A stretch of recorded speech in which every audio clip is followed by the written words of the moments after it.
Таз және соқырдың қиссасын білесіздер ғой, атақты. Дұрыс па? Сол қиссада мысалға тазда дым жоқ еді ғой басында, дұрыс па? Таз деген шаш жоқ адам ғой. Сол шаш жоқ адам адамдардың ішіне кіре алмайды екен да.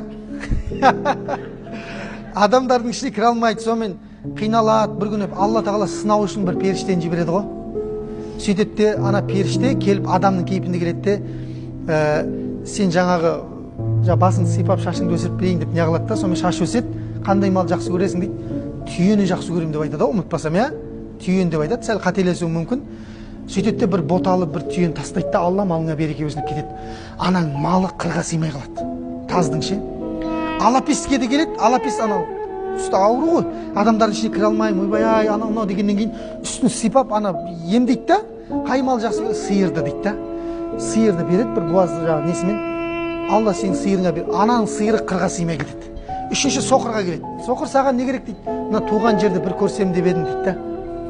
Көзін ашады ғой Алланың қалауымен жаңағы періште. Сөйтеді де қандай мал жақсы көресің дейді. Қой жақсы көремін дейді ғой. Ма қой деп бір екі қойды тастайды. Алла малына береді. Енді бір күні сынағысы келеді Алла тағала. Үшеуін. Баяғы періштені адамның кейпінде қайтадан жібереді, бірақ бұл жолы жолаушының кейпінде. Сөйтіп тазға келеді ғой, ей таз, сенде бір кездері мал болмап еді ғой. Сол мен еліме жете алмай тұрмын, бір неңді берсей түйеңді, жетіп алайын десе, айналайын кет деп айтады дейді ғой. Бұл менің атамнан қалған деп айтады дейді. Қатты кетіп қалды деген осы ғой. Айтады ғой, егер де дейді, өтірік айтып тұрған болсаң дейді, Құдай малыңнан берекетті алып, басың қайтадан таз болып қалсын дейді періште. Өтірік түгілді мұда жоқ дейді. Анау қоймайды ғой ше. Атамнан қалған деп. Алла саған дұғамды кетті дейді ғой. Ананың сол жерде шашының бәрі қайтадан түседі, малдары көз алдында қырда өледі ғой. Қырылып қалады. Алапеске келеді, алапесте сиыр бар ғой. Ей, алапес, мен еліме жетіп алайын. Анау мынау деп атса, бұл мал атадан қалған деп айтады дейді ғой. Егер өтірік айтып тұрсаң, Алла малыңды өлтіріп, өзіңді алапес қылсын деп айтады. Сонда ананың малының бәрі қырылады да алапес болады дейді. Бұл пайғамбарымыздың хадисі. Бұрынғы ілгердегі қауымда болған. Үшінші соқырға келеді.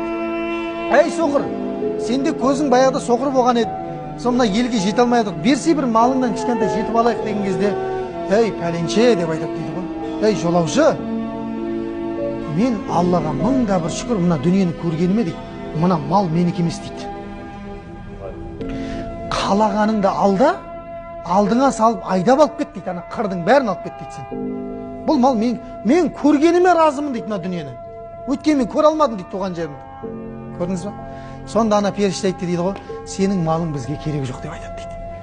Тек Алла үшеуіңді қайтадан бір сынау үшін мені жіберіп еді дейді. Сен ғана сынақтан өттің, ана екеуі кетті дейді.